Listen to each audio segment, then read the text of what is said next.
I have the one and only Richard Southern with me here at Queen's Park. We've been busy covering a story today, but first, let's get down to business, Chad. And this is something no flyer wants to hear just before the holidays, a potential labor disruption. Yeah, a possible strike at a major Canadian airline with just weeks to go until Christmas.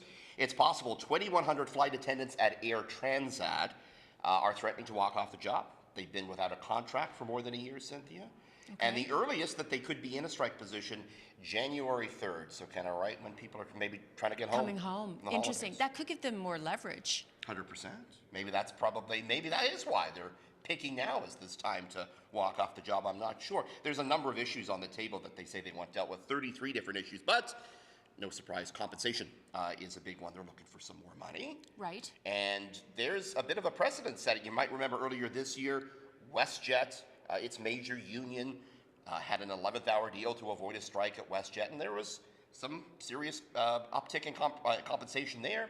Okay. Air Canada pilots, they're currently negotiating a new deal. So we'll see what happens here with Air Transat, but this is something that's going to play out here in the next couple of weeks. Okay, we'll watch that closely. And a lot of people are experiencing tough times with the economy right now, the rate of inflation, and there were really mixed expectations about how much spending would be done. But one online platform is saying they've done very well. Yeah, we're talking about Black Friday here, and we were saying the other day, hey, as goes Black Friday, maybe so goes the economy.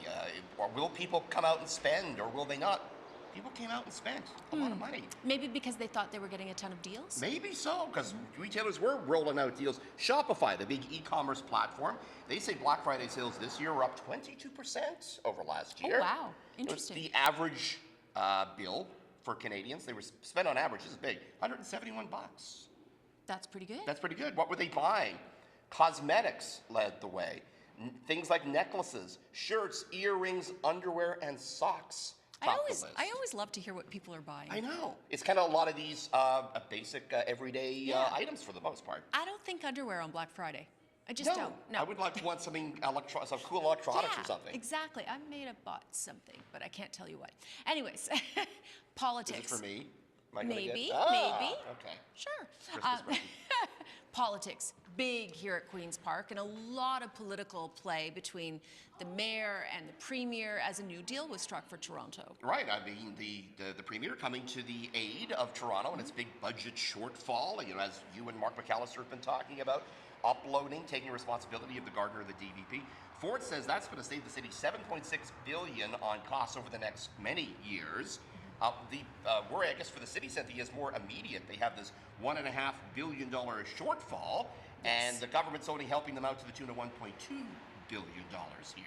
So that they need more long-term sustainable funding. Definitely, this is going to help, but it doesn't solve the problem. No, the whole Ontario Place matter was pretty interesting. The city giving up control over that. Why do you think the mayor kind of softened her tone on Ontario Place? I don't think she had a choice, and I think it's a situation where you have to give to get, and I think compromises have to be made, and that is truly the difficulty of being a politician. You can't please everyone all the time.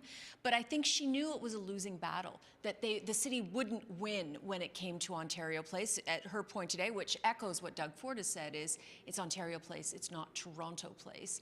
And she said that they have no basis to fight it. What it does do for the province, though, is it doesn't slow them down with an unnecessary fight that the city would lose, or necessary, depending on which way you look at it. But it won't slow the province down on what they want to do. It was an interesting deal. Everyone got something, and as the premier said, not everyone was happy, and maybe that's a sign of a good deal.